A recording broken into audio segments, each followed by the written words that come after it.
Evening. My name is Major Mike Webb, and tonight we are doing a town hall virtual on the coronavirus that closed our schools. I had hoped that my opponent would have been here to have an open and frank discussion about this issue that is very important, something that we've all gone through for the past 3 years and more. Worldwide, we have 7 million fatalities. In the United States, we have 1 million, over 1 million fatalities. Worldwide, we have more fatalities in half the time than Hitler and the Holocaust.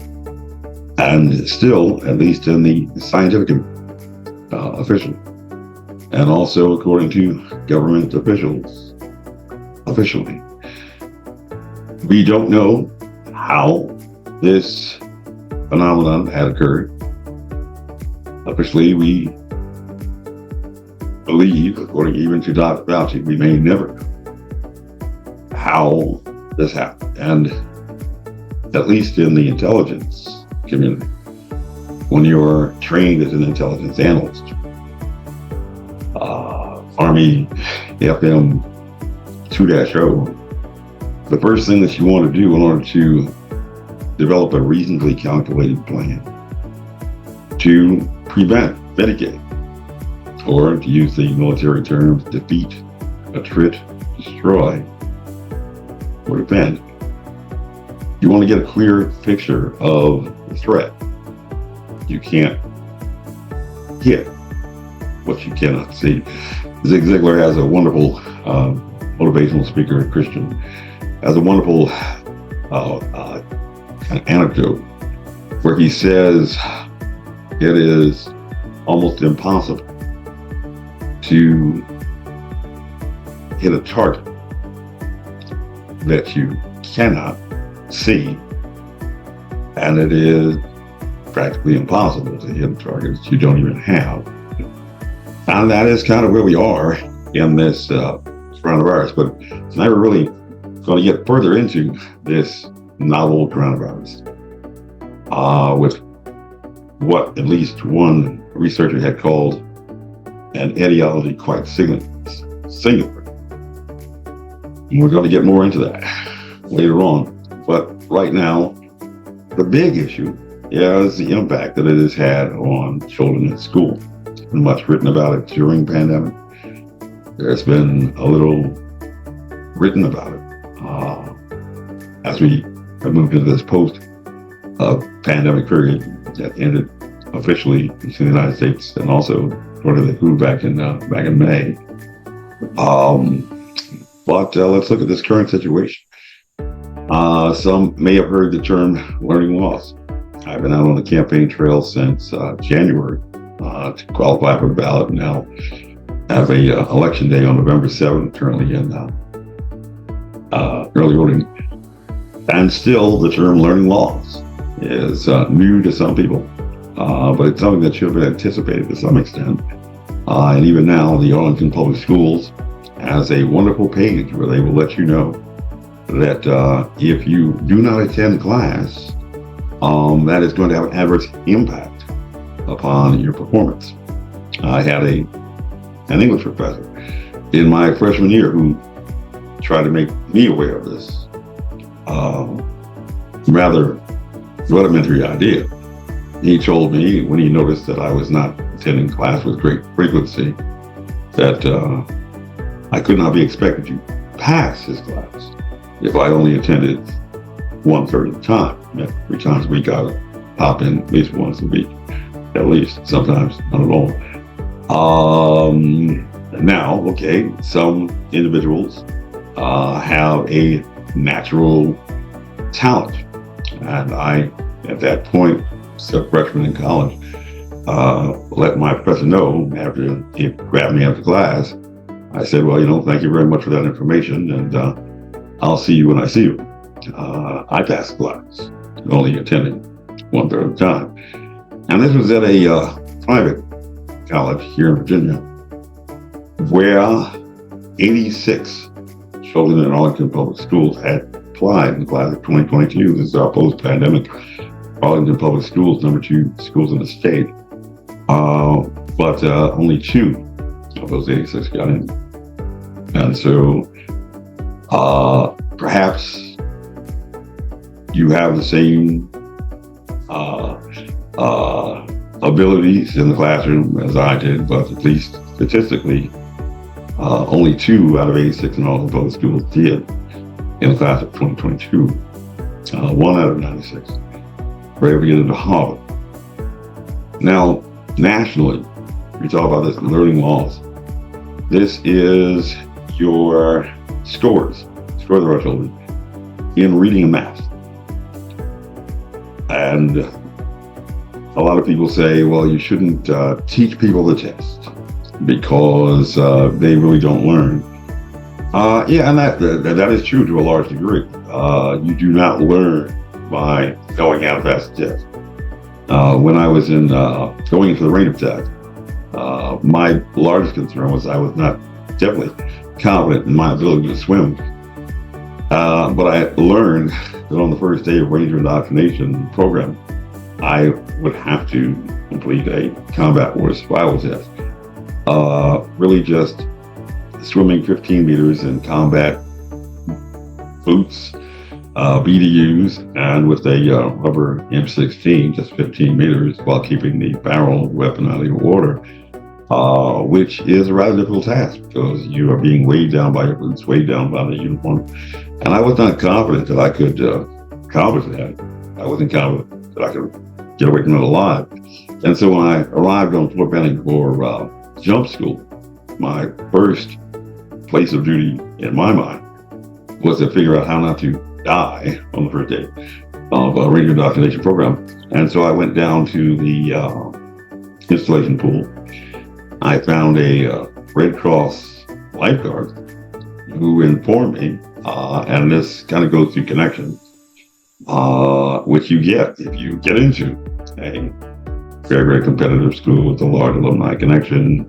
Also, sometimes through family. In this case, it was through family. My dad was a colonel in the National Guard. He always told me that he is a colonel and a chaplain, so therefore he has no command authority. But he worked for a general. And because of this general's insider club, when I found this woman that I had never met before my entire life, and said that I needed to figure out how to not die in the swimming pool, she informed me that the pool would be closed at the end of the day when we finished airborne training, but she would agree because of that insider connection to stay even after the installation pool had closed, to permit me to come down if I agreed to come every day. I couldn't miss class. If I agreed to come every day, she would teach me what I needed to know to pass the combat war survival test, how to negotiate at 15 meters with the barrel remaining out of the water in boots and BDUs, how to do the ditch and dodge, jump into the pool with an LCE, go down, touch the bottom, and take off the LCE and come to the top, how to do the blind drop, jumping off the high board while blinded with the M16, keeping the M16 in your hand, coming back to the surface and going to the side. I learned how to complete all of these basic tests. Did that mean that I was now, Michael Phelps ready to win the Olympics? No, by no means. But I was able to pass the test and move on to the next step.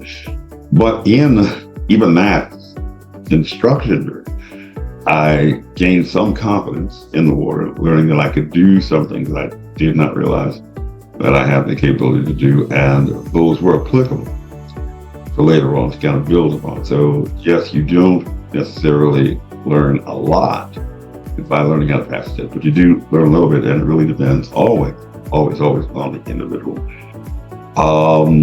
But in our current situation, even though everyone suffered a loss, the president had said on the first anniversary of the pandemic that everyone had lost something, even though it was different for everyone. But nationally, in terms of our public schools, many private and parochial schools decided they were going to go on anyhow and continue. In fact, St. Peter's College, where my father had worked and associated with that Jesuit college during the time that Father Iannatelli was director. In fact, he had teamed with Father Iannatelli and also Bishop Rabbi Berman to start what they called academic high school. The first magnet high school in the state of New Jersey. Very, very unpopular idea back in the 1970s. But they were able to use their little preacher mafia to get some classes over in the Jewish Community Center, get some classes in St. Peter's College, wonderful athletic facility. If you've ever been up in Jersey City, they've got a pool, tennis courts, and also St. Peter and Paul Grammar School. Satellite campuses all over the place, but with the focus of an academic high school, where academics was going to be the priority. They later got a basketball team, brown uniforms, as they started to move to a more permanent location, but always keeping that focus of academics first. And consequently, today, even though it's 82% minority, they have a 100% graduation rate. Every student takes an advanced placement test. These kids in the inner city, 82% minority, they go on to places like Stevens Tech in Hoboken. They go on to Massachusetts Institute of Technology, many other tech-oriented schools especially.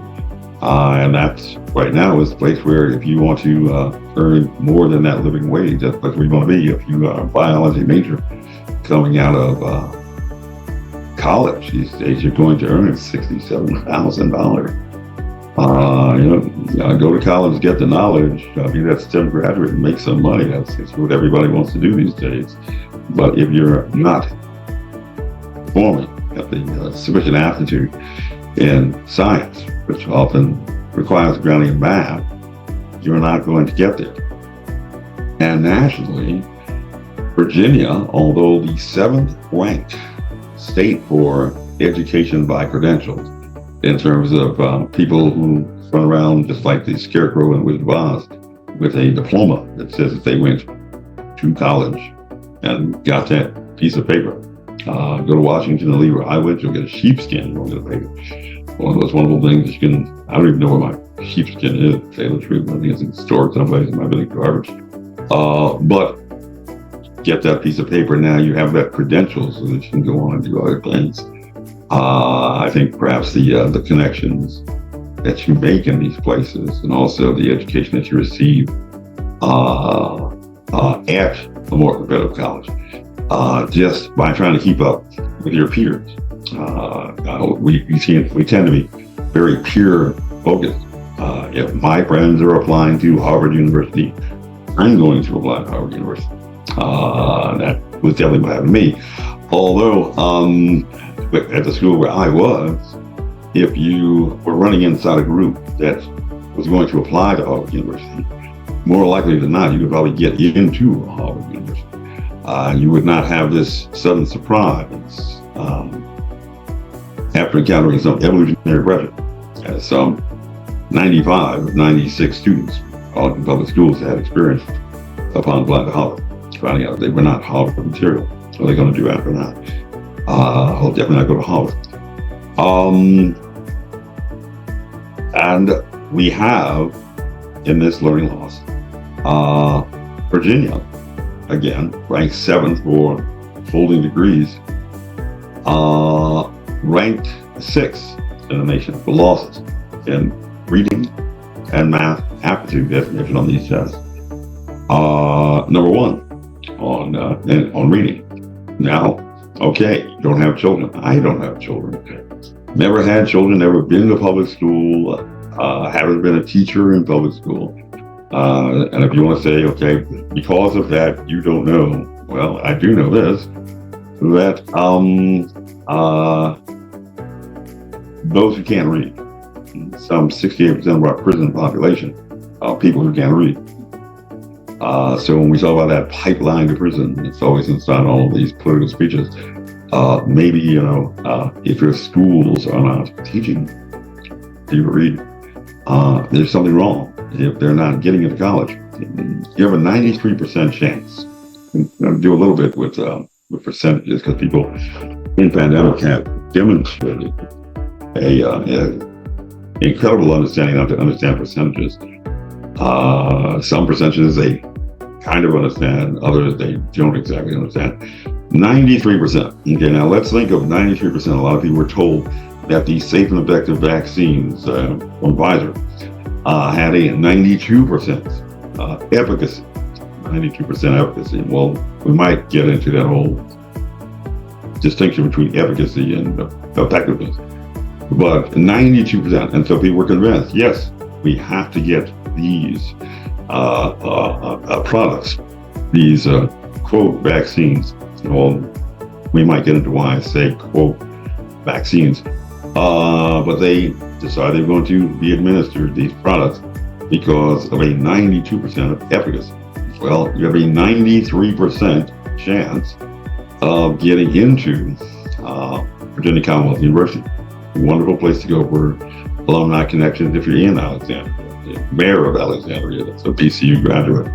When he graduated, he was working with Earl's Video, but he's a BCU graduate. The Commonwealth Attorney over in Alexandria is a BCU graduate. When he got out of BCU, he's working as a police officer. Nothing wrong with that, but I'm just saying it's not an investment bank. And so, but a lot of people are BCU, so you have that alumni connection if you want to stay here. If you want to take your BCU degree and go to Goldman Sachs, good luck in the senior year. Probably not, right? Unless you happen to know somebody who works in there that will let you in. I had encountered that very, very same myself. When I graduated from Washington Elite, the number one most competitive college in the Commonwealth of Virginia. Wonderful reputation amongst people who have heard of Washington Elite.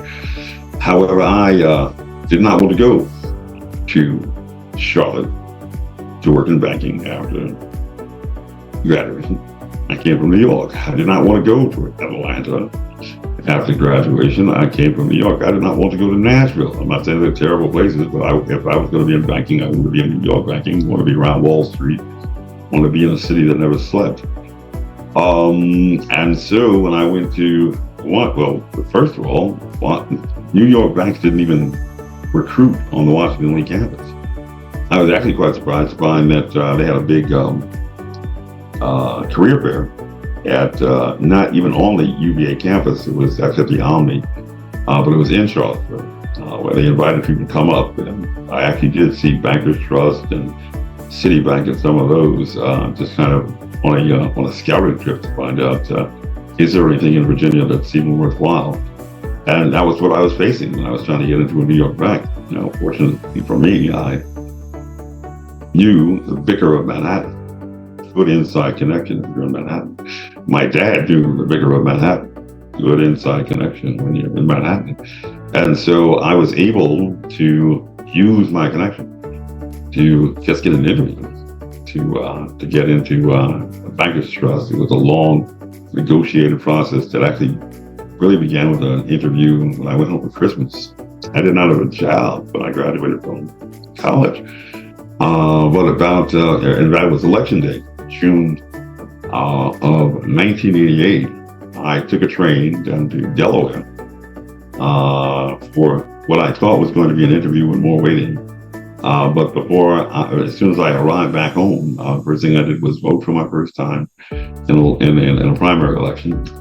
George Bush, if you need to know, was the candidate I voted for first time.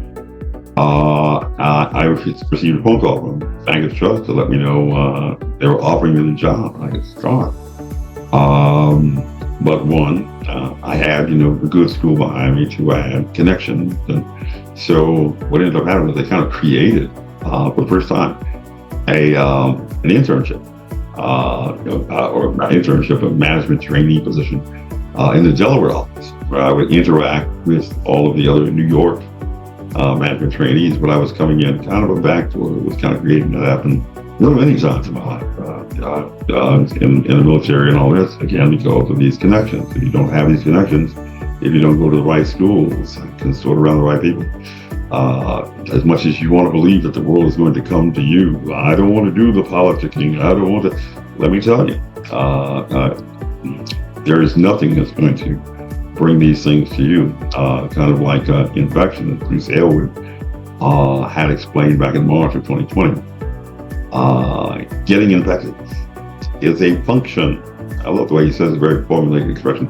Getting the virus is a function of coming into contact with someone who has the virus. I ran into this experience when I took over a breakfast program for my alumni association here in DC. We have about 2,500 graduates fortunately here in the DC area. Some doing very, very well, very, very high positions in government and business. And I have a reputation for knowing just about everybody. And so I was kind of given a hey you mission to take on this responsibility of putting together this distinguished alumni breakfast. And when we put it together, I was very concerned it was going to be old people like myself, at least older people like myself, more established, who sure we could benefit from these networking connections. You could never not benefit from good connections. If you're into illicit activities, you certainly might understand it from that perspective. But also this person life, believe it or not. So I started going out to the happy hours. Went out to the happy hours where the younger alumni were finding their friends that they used to get drunk with in college to get drunk with their friends that they were in college. And I just kind of posed to them, your friend that you got drunk with in college is not going to get you to that next level. And so maybe you should get up a little early, come down to this breakfast and meet some people who are where you may want to one day be. And that's like a big, big thing.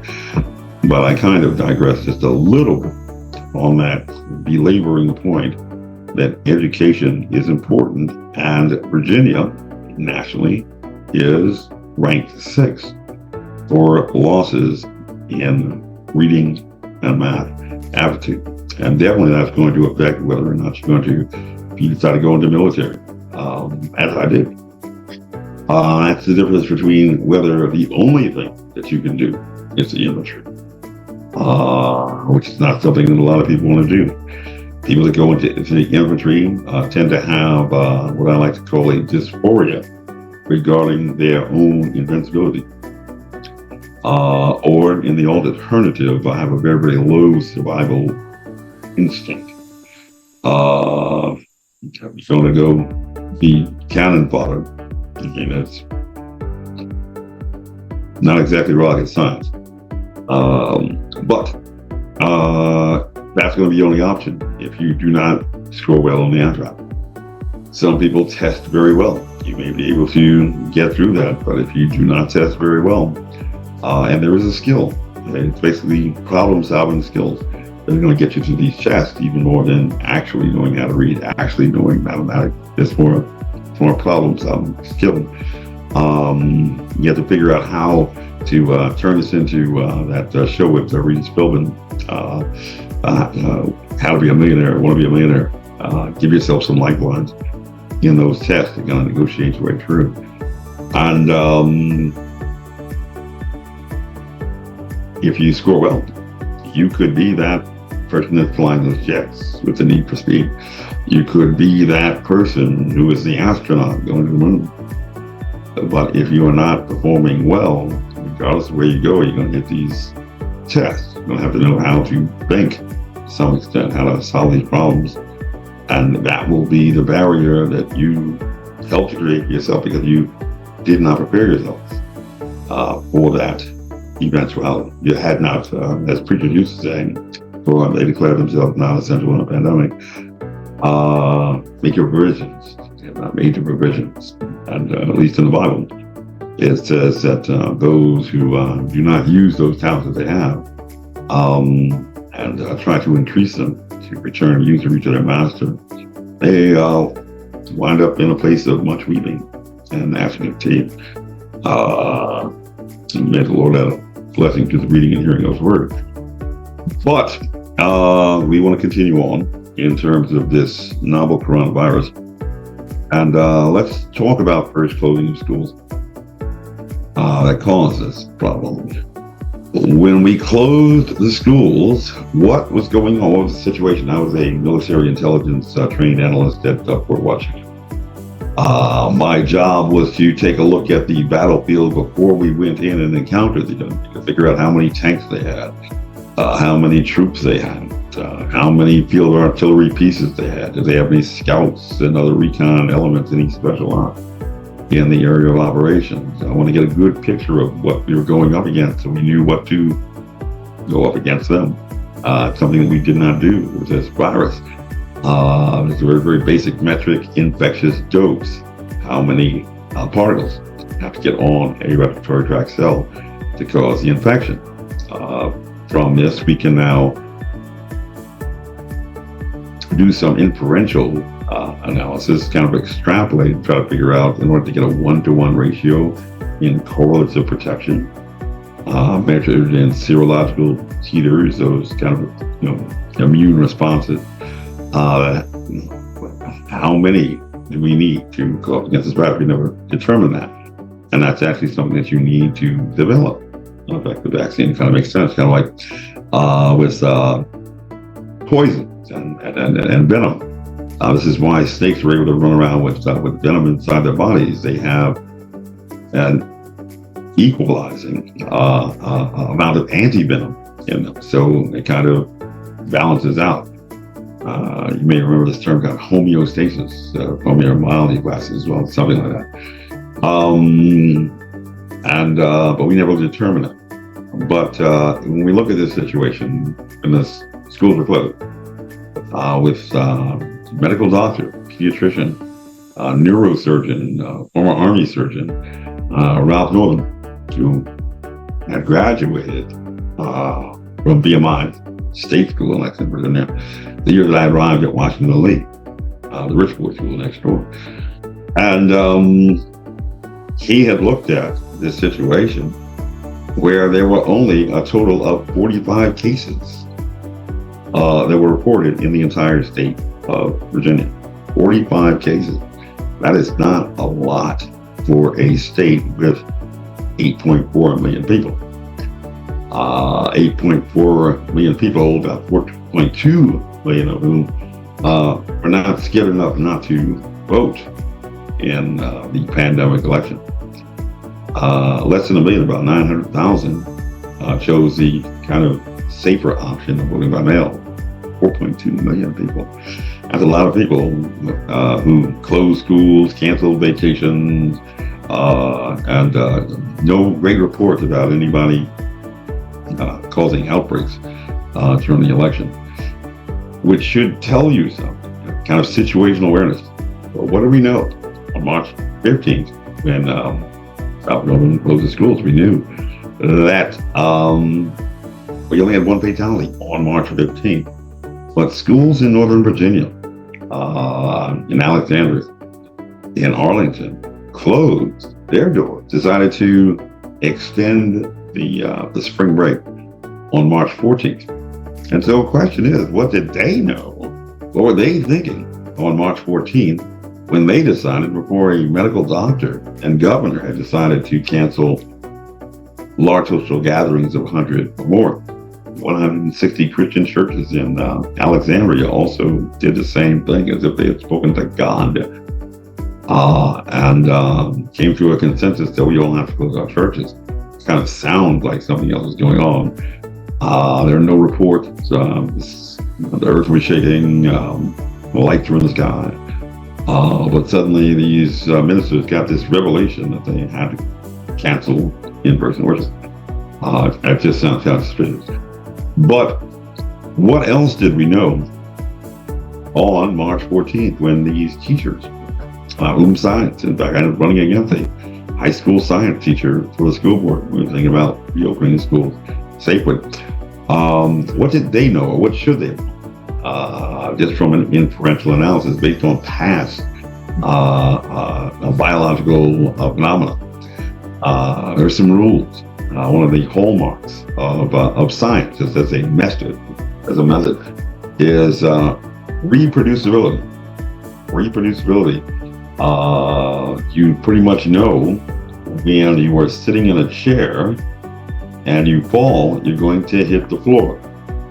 You see someone falling from a chair, you can pretty much bet safe money they're going to hit the floor, unless they're a kid in Arlington Public Schools with a 93% chance of getting into VCU, and some 40% after 4 years in the second best public schools in Virginia, failing to do that. That's kind of interesting. That's like having that kid go out in the backyard, jumping on the trampoline and suddenly getting lost in space. That's what's happening. That there aren't parents concerned about that issue, that there aren't school board candidates concerned about that. That every candidate forum that we've had thus far, and it's kind of indicative that my opponent, Alfonso Lopez, is not here. He can discuss this. Why are they not concerned about it? I don't know. Do they just not understand? Are they not connecting these dots? I don't know. I can't speak for them, but I do know what I see, and they do not appear to be concerned that the number 2 schools are not performing well, and definitely, worse than they were before the pandemic. What should they have known? Just basic science. I had a video earlier in the pandemic talking about something that you should have known. Even if you knew nothing about coronaviruses, you should have known something about viruses. One thing you should have learned in grammar school about viruses. They are the most abundant biological particles in the world. They are like the stars of our planet. And most people who look at all the stars in the sky say there has to be intelligent life in the skies.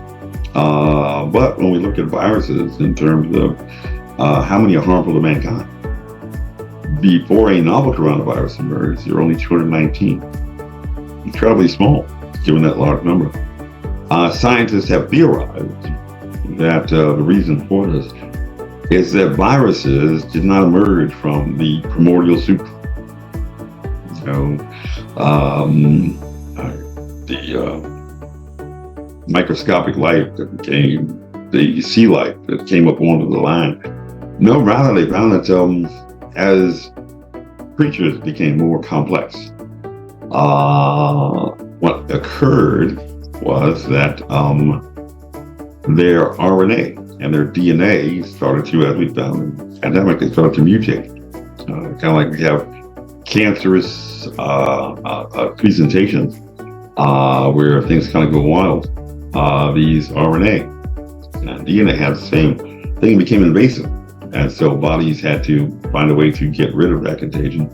And the expelling of these, we talk a lot about viral load and shedding, same thing. This started to occur. And so our problem RNA and DNA spread onto other forms of life. And it was kind of like a big exchange of, here, you take some of my viruses, we'll take some of yours, that whole kind of zoonotic evolution craziness. But that seems to have petered out. In the millions of years this thing was occurring. If you believe in the, fossil record, or if you believe in a biblical timeline where the Earth is, 6,000, 7,000 years old, we petered out on this whole zoonotic evolution of a virus thing. And so this is why we only had 219 viruses harmful to mankind before a novel coronavirus emerged. And teachers should have known that. Had they suddenly seen a new virus emerging, one would have thought that at least one scientist would have been curious to kind of take a look at this coronavirus. Talking about the novel coronavirus, maybe I should learn, do some research. What are the coronaviruses? One of the first things that they may have discovered about the coronaviruses was that they only infect mammals and birds.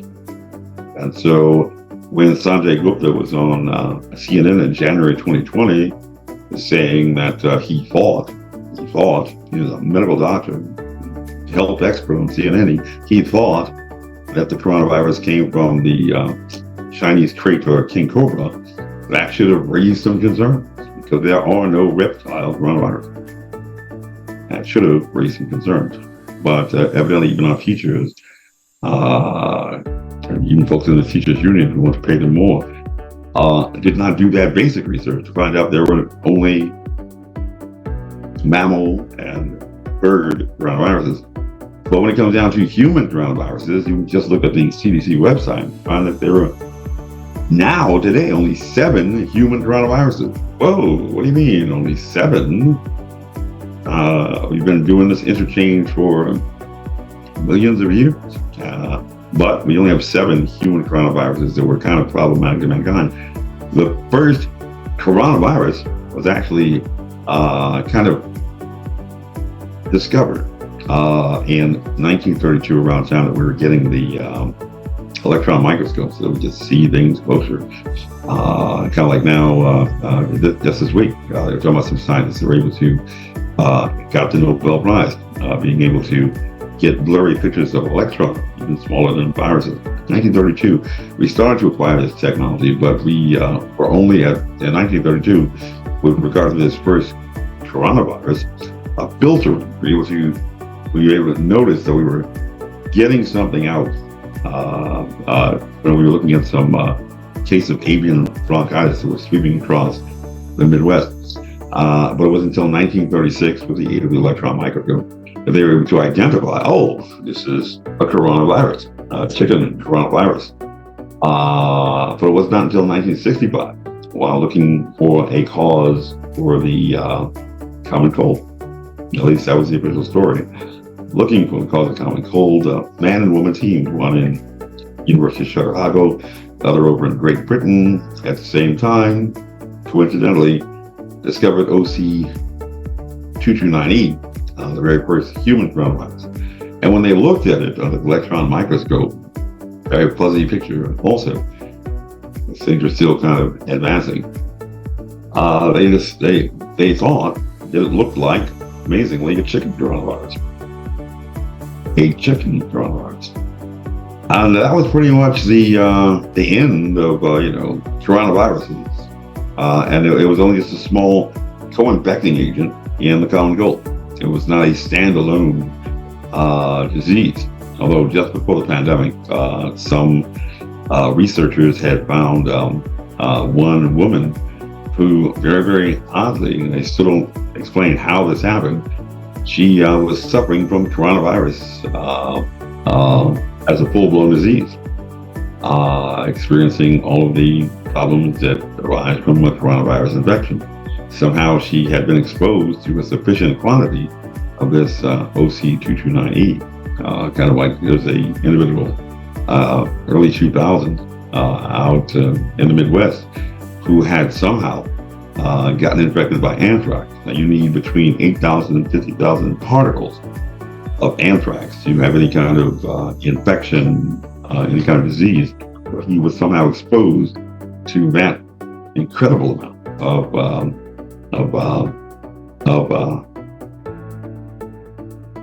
anthrax. And while we're talking about this anthrax infection, and scientists will agree that you cannot have anthrax disease and pass it on to another person. And so our upper limit that we're looking at in terms of infectious dose, how many particles are required, is 50,000. And now scientists have coalesced around the idea that if I have anthrax, I'm not going to give you anthrax because I have to transmit from myself to you 50,000 particles. How many particles have we found with COVID-19 are required to infect another being? Well, back in February 2020, which we should have known when we started closing the schools, We found that a gentleman by the name of Jasper Fook Woo Chan discovered that he required at least 100,000, 2 times more number of particles than we need to transmit anthrax, were required to infect just one hamster. So it should be harder to catch COVID-19 than to catch anthrax if you are a hamster. But in science, replicability and reproducibility are the hallmarks of science. We should be able to have something work the first time and the second time, as long as we replicate the same condition. And so they decided, okay, let's go look at live rats. Let's go look at just about everything, even rhesus monkeys, about as close as you can get to human beings. And the number of particles that they kept coming up with was at least 100,000 particles. And so in order to transfer that many particles, you have to be around that other infected organism for a very long time, probably in rather close proximity. And so this is where some of the problems with this coronavirus start. They should be starting to trigger questions. I'm not saying that there's anything wrong, but they should be starting to trigger some questions. Why is anthrax not an infectious disease? Where upper limit, 50,000 particles are going to infect somebody, but COVID-19 is highly contagious. When I look at all of these animal specimens, I need at least 100,000 particles. That just sounds to be an anomaly. And there was a gentleman who was a professor of the philosophy of science at Harvard, Thomas Kuhn. He said that the business of science was to resolve these anomalies, figure these things out. But we find scientists in pandemic not even asking these questions. I've been asking of science, who generally elect the right to remain silent for whatever reason. In fact, I even asked Dr. Fauci about the infectious dose and secondary attack rate on January 11th, right after the quote-unquote insurrection. He had a Zoom call. Like we have a Zoom call right now with nobody appears to have shown up, not even my opponent. I'd asked him about this failure to identify the infectious dose, which we've known how to do since 1870, when a gentleman by the name of Robert Koch, who had discovered the bacteria that causes tuberculosis back in 1832, he was experimenting. Let's say that he was experimenting with anthrax. Was it defense-related research? 1870, who knows? But he wanted to know how many anthrax particles were required to cause an infection. And so he figured out doing how many licks does it take to get to the center of a Tootsie Roll Pop test in a challenge study to figure out how many particles. 50,000 on a human cell. But for some strange reason, even though we have E6 viral cells that John Lipnicki had used as early as November of 2020 to try to determine some sort of infectious dose of COVID-19, no one has officially come up with that number for COVID-19. And so why haven't they done that? Why weren't teachers who closed schools asking that question, especially science teachers who are preparing us to go into these fields and STEM to make all of this money? I don't know, do you plan to get a STEM degree and just be told what to do? Or do you have that scientific curiosity? Well, I have to ask that, especially after the pandemic, because people just weren't asking those questions. But this is a problem. And we knew this in February 2020. We knew that, again, February 2020, a gentleman by the name of Wade G, he had confirmed what Dr. Sandy Gupta had said about the snake coronaviruses in January, and determined that basically in terms of affinity, the thing is called codon usage bias, very, very technical test. They were determined there are parts of this virus that make it more akin to what would be something that would cause infection in snakes. And we have no snake or reptilian coronavirus. That's a weird question. But none of our teachers who close the schools answer the question. And so you have to ask yourself, what kind of homework will the teachers do when they close these schools? Are they going back to the very, very beginning of the outbreak? They were found that on December 31st of 2019, there are only a total of 27 cases of COVID-19 in China that have been reported. Again, that's an incredibly small number. So a little more than half of what we had in Virginia when Ralph Northam closed the entire state of 8.4 million people who had closed the state after schools in Northern Virginia had already closed. 27 cases, both connected to this wet market in at least coincidental correlation. But based on that, China went into world panic. Why? They're connected through a location. We should look at the location to see if there's something about this location. And we didn't do that. Rather, they contacted the World Health Organization. On January 1st, the World Health Organization went into a world panic, the sky is falling response, and didn't tell China to recheck their figure because it just seemed to be a not quite a proportional response. But none of the teachers that closed the schools either examined that or asked that question or thought it was odd. These are people that closed our schools that caused these problems, and now we're not talking about having caused these problems and trying to fix that loss. And this was one of the discussions that I wanted to have with my opponent, Mr. Lopez, who, as is quite evident, is tonight. I think what the data speak for themselves. But okay, that's what we knew on day one. Should have sounded odd. And when our first cases kind of show up and who is responding, we don't even have evidence that it's an infectious virus. You don't have evidence it's an infectious virus. You don't have any deaths. But suddenly everybody's going into panic, and you have to ask yourself why. Have to ask yourself why. That's kind of tragic. It's kind of tragic. But these are the questions that we were not asked before we got ourselves into this mess.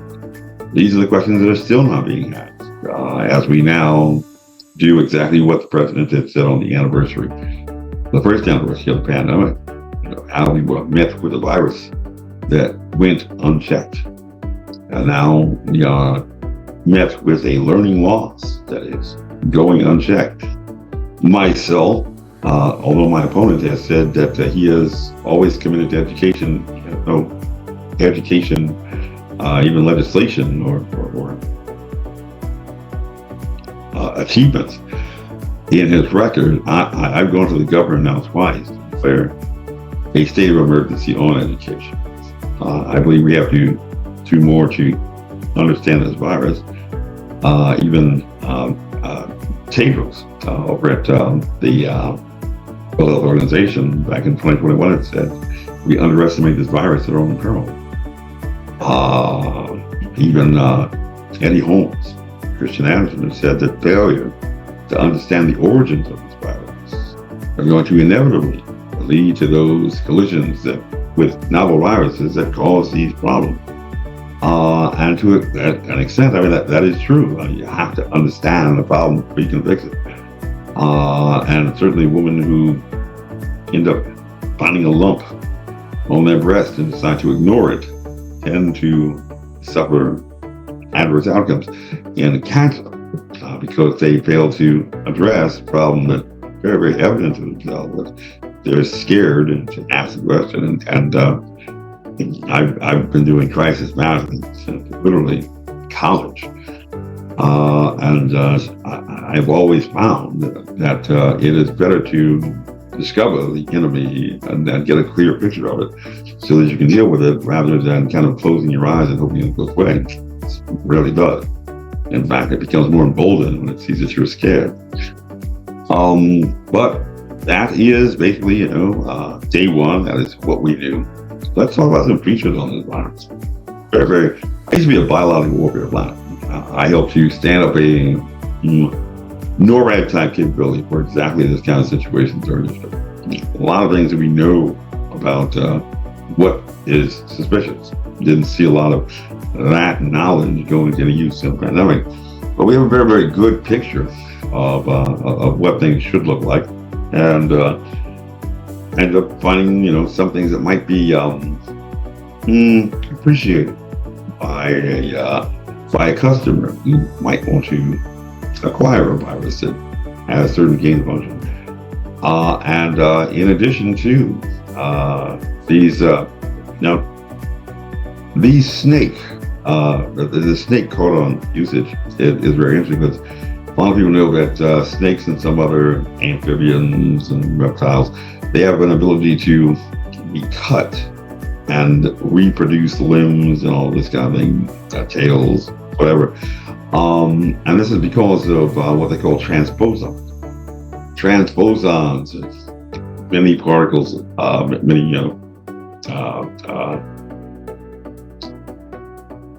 particles that basically enable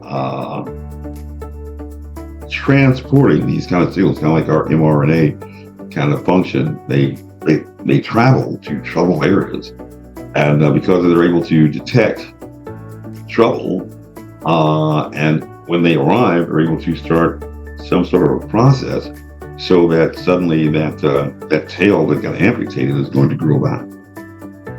This is an interesting capability to have on a virus, especially as we find a respiratory tract infection that is presenting other types of problems in other parts of the body, in the circulatory system, in reproduction, in neural function. That seems to suggest an opportunity, potentially, for these transposons. One of the great features that we have on this virus, well, we know even Dr. Chi-Sun Lei has stated that it has HIV inserts. You don't just acquire HIV inserts. That just seems kind of strange. But one of the particular HIV inserts is that one part of the HIV virus that basically causes why this is the human immunodeficiency problems. This is the component that is on this virus. I found it amazing very, very early in the pandemic when I started to learn about this, because it was the New York Times, the Washington Post had a wonderful article on how this virus attacks. Interesting that they were admiring how the virus attacks. But they had mentioned how the spike proteins enables the virus to penetrate the respiratory tract cell. When you are involved in room clearing, thing we call close quarter combat, what's going to happen is that we're going to need a RAM, and SWAT team should be familiar with this. Well, I don't know, depending on the level of expertise of your SWAT team. You want some way to breach that door. You get some sort of explosive, you get some sort of battering ram. You've probably seen this even on TikTok videos to get through that door. But once you get through that door, there may be bad guys inside who want to do bad things to you. And so you don't want to just go rushing in. Fools rush in where angels feel to tread. And so what you're going to want is you want some way to kind of neutralize. Also, there may be friendlies inside. Probably seen this, actually done this, playing Call of Duty. You're going to throw in what? A concussion flash grenade to stun them. So this way you have an advantage when you rush through that door. One, you have the element of surprise. Nobody expects the door to suddenly blow up or get knocked down. But now also you have that added, extra layer of protection, to use the term pandemic. And this is the role that these HIV inserts play in terms of neutralizing the immune response. And so I just found that to be a wonderful gain of function or natural selection adaptation that this virus just happened to have. John Lipnicki had told us as early as January 2021 that these viruses They are being spread by virions, larger, well, you have the large particle, but these are kind of break-off satellites with the same kind of capabilities. You have like a mothership, and then you have landing vehicles like shuttles on the Enterprise. And there is generally a limit as to how large these landing craft can be, because a coronavirus, science knows, has a centralizing core that has a lot of enzymatic activity because it is the largest type of virus, and so it's going to fall apart, and so it needs this kind of enzymatic activity to hold together. So there is a limit to how large these particles can be. But on this coronavirus, they tend to be a little bit larger than would be expected on a coronavirus, which again should kind of flag. But they found also, John Lipnicki, when he was measuring the size, he found that they basically these particles were between 0.25 microns and 0.5 microns. And that 0.5, that's kind of the large number that it's kind of concerning if you know about this centralizing core that's supposed to be holding this virus together. But this 0.25 should be significant if you know anything about the N95, because an N95 will what? It's going to filter 95% of particles that are 0.3 microns or larger. And these smaller particles are just small enough to slip through that opening. And so that's a very, very interesting characteristic that this virus, allegedly zoonotically evolved, had acquired. What natural selection, it just figured out that if you have smaller particles, we get through the N95. And this virus isn't stupid, but it has no brain. How did it kind of figure it out? You have to kind of ask yourself that. Now, this is where that quantum of infectious dose, well, how many of these 0.25 micron particles have to get through? According to the CDC, that number is not in.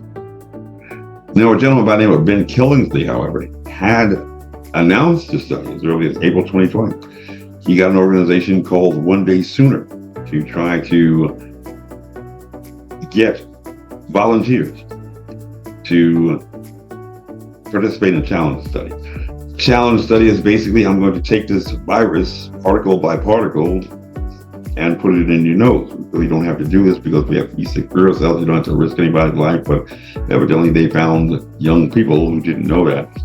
And they volunteered because they wanted to risk their lives for science, kind of like guys joining the infantry. That's what you basically did. I didn't read the fine print. You know nothing about science. If you don't know, you don't have to volunteer, and because there are e-secure cells, so you may be thinking about science, but you don't know there's another way to do this. But they did volunteer. In fact, this organization, One Day Sooner, with a goal to develop the vaccine one day sooner, because learning this number would help you to determine, correlates of protection, immunity, destiny. The thought was correct. But they started recruiting in April 2020. We're seeing articles in like NPR and other magazines, publications, that they were still kind of going through this recruiting process and this whole thing. They only had 38,000 people. That's a lot of people. And so you're thinking there's going to be a large sample size study, challenge study. They're going to have thousands of people, and they're going to put the virus in their nose, and we're finally going to find out, one, how many particles does it take to infect someone? But we don't find the report published until March of 2022. Viruses the vaccines are all actually COVID-19 countermeasure products. This is what they were calling emergency use authorization and declaration. Because they were not vaccines, they were not paired with knowledge of infectious dose protection. They were not technically termed vaccines. They were countermeasures. Something that might help be efficacious against the virus, not necessarily effective. That's what that distinction means. But we don't find this report until March 31st of 2022. And now remember, they looked at 38,000 people. By what criteria did he only choose 36? He doesn't say. In fact, if you go to his report, then Killingsley, one of them challenge studies, individuals 18 to 25, there's a link that will take you, or it says will take you to the supporting material to figure out how we selected these people. And it just takes you right back to the same page. I contacted Ben Killingsley to try to find out why that is, get them to fix the link so we can take a look at what criteria you looked at, but that has not yet occurred for whatever reason. But they found from these 36 individuals, only 18 could get infected, show signs of infection within 2 to 4 days. Only 18 of 36. Well, that's half of that of these study participants. And generally, when we're talking about a highly contagious disease, where people are not specially selected to participate in the study, so there's kind of a bias already there. But even with this carefully chosen group of people, only 50% were coming up with only 10 particles. Your basic definitions of a highly contagious disease, 15 or less. And so for these individuals, with whatever characteristics, we do not know, COVID-19 is a highly contagious disease to them, but not for anybody else who seems to require at least 100,000 particles, 2 times more than the maximum amount of anthrax you have to get on you, and anthrax is not an infectious disease. I don't know, but at least my opponent believes that it is a highly contagious disease. He believes that you do need to get vaccinated. He believes that you do need to social distance and do all these other interesting things. He probably will not articulate why he believes these things would work. And if that's good enough for you, then he is definitely your choice. But those are the features on the virus. But now let's give you, before we close out, already running over, a little bit of inside information in terms of me and why I know all of this stuff about coronavirus. One is that I've been in court at the beginning of the pandemic. Docketed 9 cases at the Supreme Court in the past few years, half dozen, 6, just in that first year of coronavirus pandemic. Ran into a lot of obstacles in court. Courts that didn't want to discuss this issue, and defendants that ran away and didn't limit statements in court. That in of itself, very, very concerning. One of those cases was involving this whole idea of the infectious dose, a basic epidemiological metric that the CDC has recognized, and secondary attack rate being kind of fuzzy, kind of unknown, which it should be, especially 3 years into a pandemic where we still don't know the zoonotic source or origin of this virus.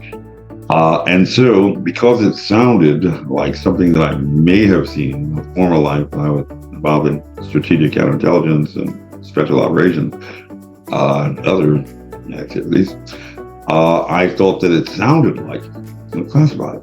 And so I asked the White House in a FOIA request on March 23rd whether or not these metrics, infectious dose, secondary attack rate, were classified. And the White House basically acted like I was Frank Miller coming on the noon train in high noon. Closed the doors. That resulted in 3 successive litigations just trying to get a response to a FOIA. That should raise some questions. And at the very, very beginning, I told the White House why I wanted to know whether or not these metrics were classified, because, if you're a UFO lover or anybody who's concerned about classified information, all this kind of thing, again, you have to understand the rules. What can you classify? What can't you classify? Executive Order 12958, that wasn't promulgated back in April 1995 when I was in strategic counterintelligence, helped to staff the executive order for the Army.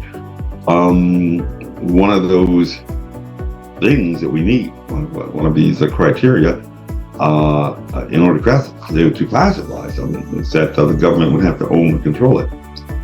Whoa, So if these metrics, infectious dose and their attack rate are classified, then you're telling me that the government owns the causative agent for COVID-19. Well, any environmentalist, and my opponent, Alfonso Lopez, is a lifelong environmentalist, so he certainly knows, especially as an attorney, trained at University Law School.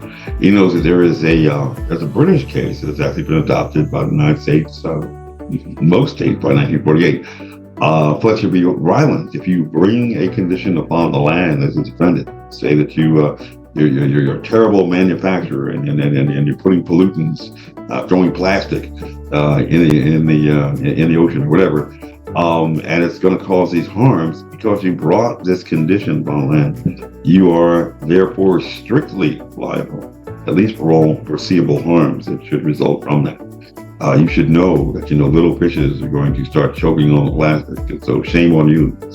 But we don't find even the White House right now, knowing that they got the FOIA, knowing that it sounds like we own this problem by coming up and owning it. And so that's kind of problematic, especially since it's still in court on its third iteration. Now the White House has retained private counsel, which is quite an interesting thing in itself. You need a sole source justification in order to say we're not going to use our government attorneys. We're going to go not only just get any attorney. They got James Lyon, was nominated to the Circuit Court of Appeals, who wrote the Whitewater Report, private investigative report back in the Glenn administration. They chose this guy to come against me. I'm not an attorney. I'm in law school.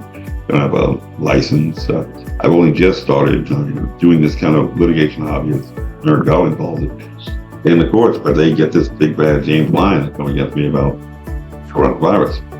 I think that he thinks that I know something about this virus that the White House doesn't want out, so they have to kind of deal with it. But that was one of the litigations. Most recently, we got involved in a litigation in terms of some infractions that sounded curious. We had a bishop, Black Pentecostal bishop, friend of Tim Kaine. He's a lawyer. He could have done this. He didn't do it. Bishop Gerald Glenn. He had not only gotten infected from COVID-19, but also died, curiously, along with 30 other Black Pentecostal faith leaders before the first Eastern pandemic. We had 7 horses die before the last running of the Kentucky Derby, and that was sufficient for the New York Times to write several articles about these dead horses. I only saw one article about these 30 bishops that happened to have died, but no investigation. Nobody did anything other than just kind of life goes on. Right now, the Arlington NAACP is up in arms, not, again, litigating, just writing press releases and sending FOIA requests, no follow-up, about 8 deaths inside the Arlington County jails in the past 8 years. That's 1 death per year. Is it significant that all of the 8 people in 8 years that died were Black or persons of color? Well, most of your people in the Arlington County jail are people of color. They have 300 inmates, 200 staff. Just think, okay, if you have, a whole bunch of, white bowling pins, a whole bunch of white bowling pins, and you have, let's say, 1 black one, and you roll the ball, but you're not very, very good at bowling. Okay, there's a chance that you're not going to hit any of the pins in the bowling lane because you just put the ball in the gutter. Maybe you even put the ball in somebody else's lane. But if you happen to hit those pins, and there's only 1 black one, and the rest of them are white, I'm going to bet that you're probably going to have a better chance at hitting the white pins because there are more of them. And it's kind of what we see immediately in terms of this situation, and it's only 8 years. But we had 31, including Bishop Glenn, faith leaders who had died before the first Eastern pandemic, and nobody, not even the social justice ministers that were running around screaming about George Floyd, very, very concerned about this. And you have to again ask, why is that happening? Or do Black Lives Matter, but not when you're a minister? That seems to be the case.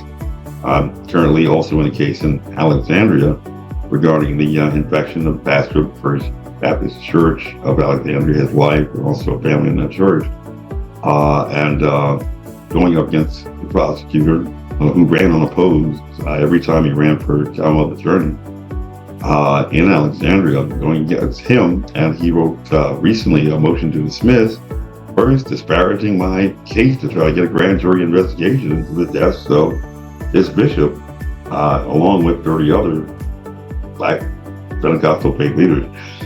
For the first Eastern pandemic, he disparaged that case. He said it was frivolous. He said it was vexatious. He said it was a waste of his time. And so this is the word. If you happen to be a Black minister in Alexandria, you happen to die, and anybody complains about it, don't waste the prosecutor's time. This is basically what he told the court. But also he said, and he made a very, very interesting argument. I'm still trying to get over the logic and just the ethics of what he said. And also, to some extent, the law, because there's actually laws that kind of go against what this graduate of the night law school program at GMU had come up with. He posited a hypothetical. Now, sometimes you're going to do this in debate, in legal argument. And one of the things you learn about in philosophy, if you go to, and logic, if you go to a good college, competitive college, with, teachers that are trying to prepare you to do great things and make a lot of money. One of the things that we have is called a reductio ad absurdum argument. And if you went to a wonderful high school where you learned Latin, you may not have come across this Latin phrase. If you went to a really, really good, even Gonzaga took Latin 1, you probably learned some conjugations, some declensions. Conjugations, these are kind of verb forms.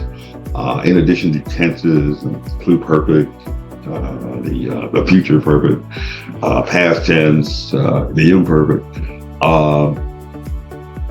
You're going to learn your conjugation, and you're going to learn declension, because in addition to different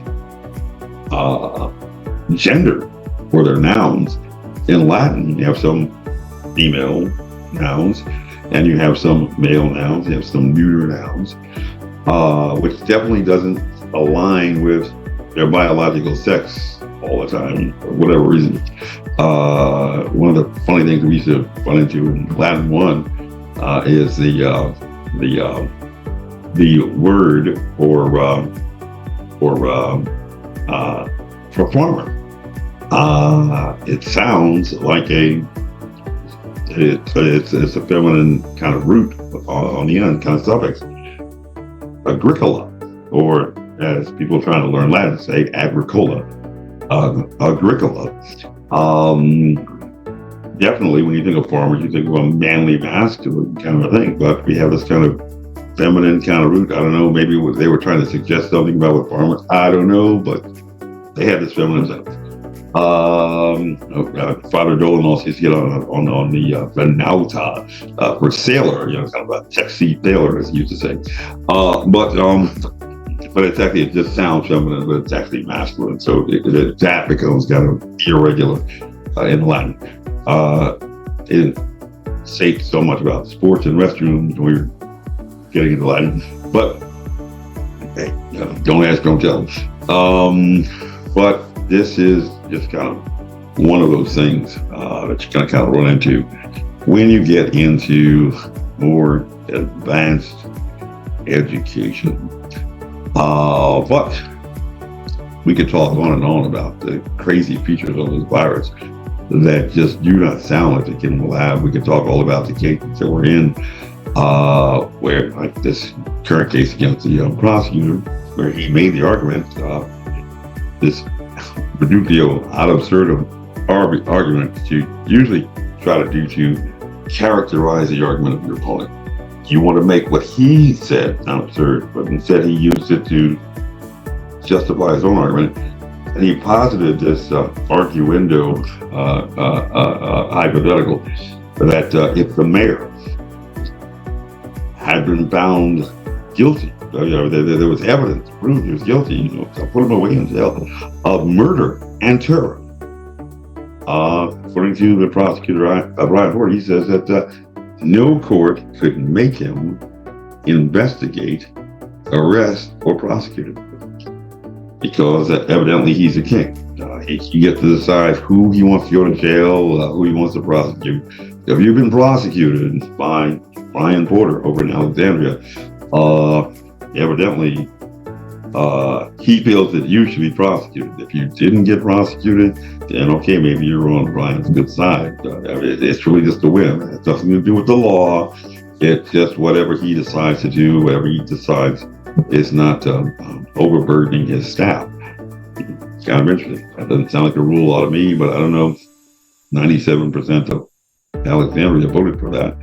And of course, Brian believes that he was doing something right, therefore. But we all know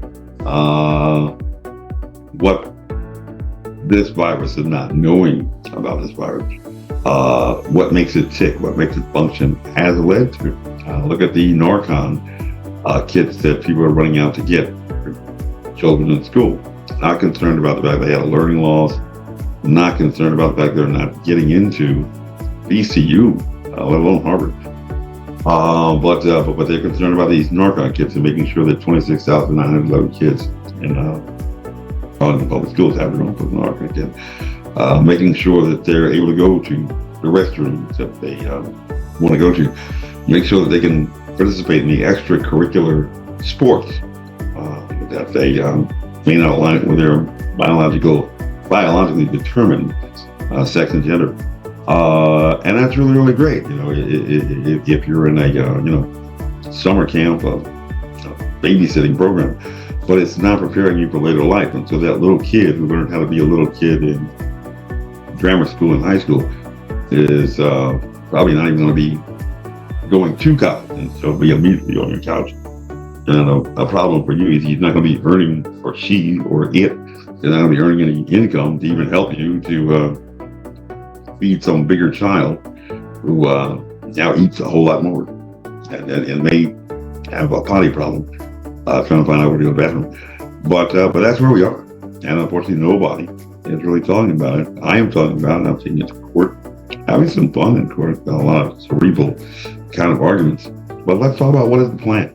How do we fix this problem in terms of the kids not getting into schools?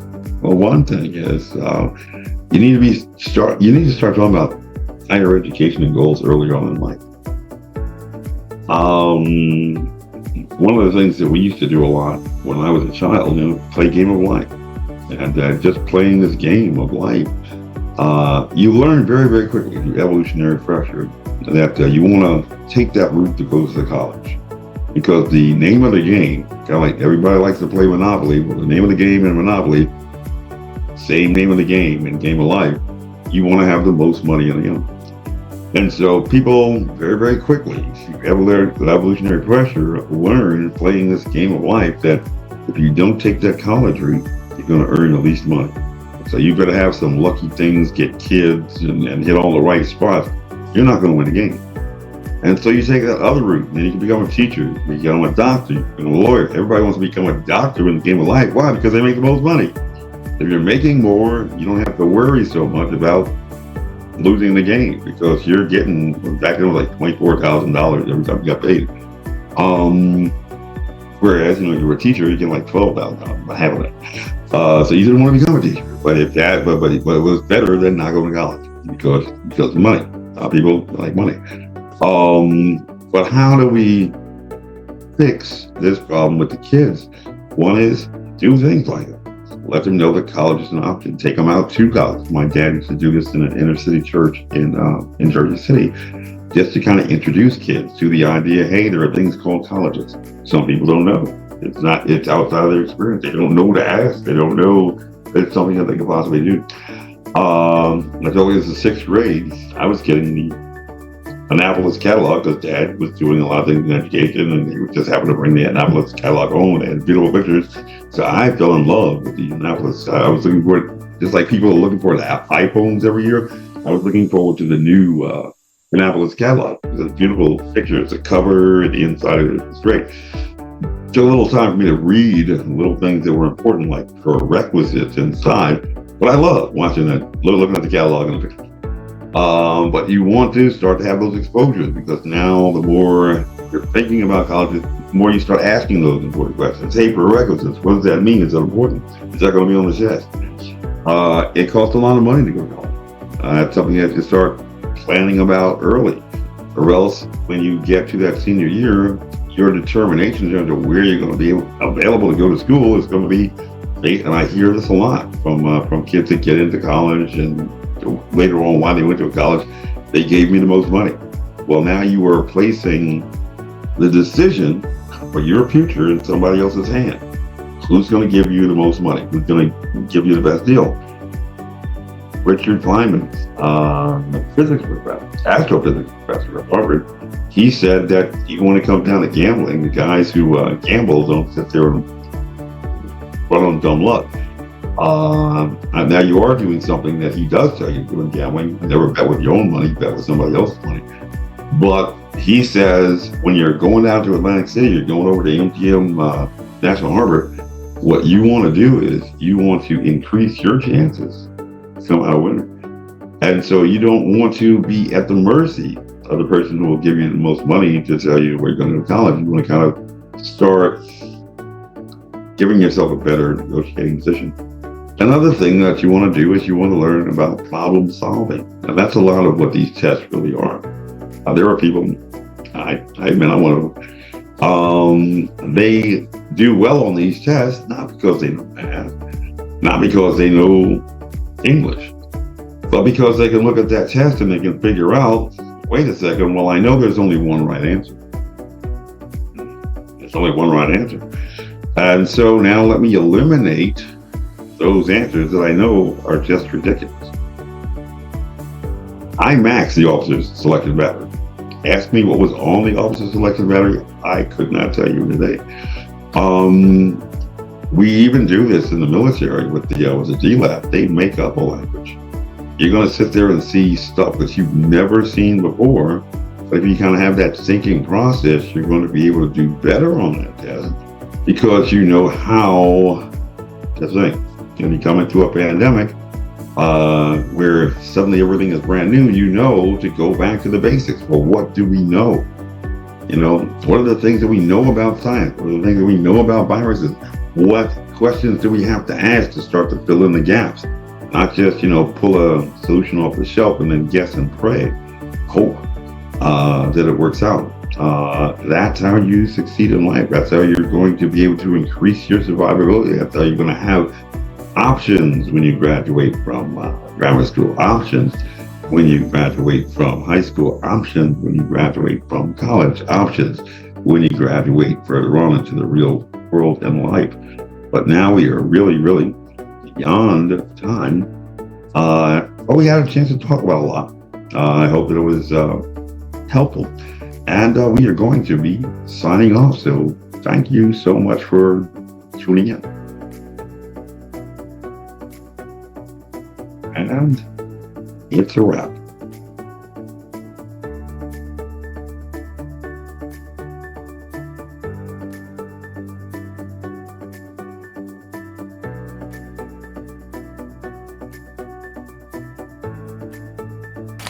This message was approved by Major Mike Webb. Honest.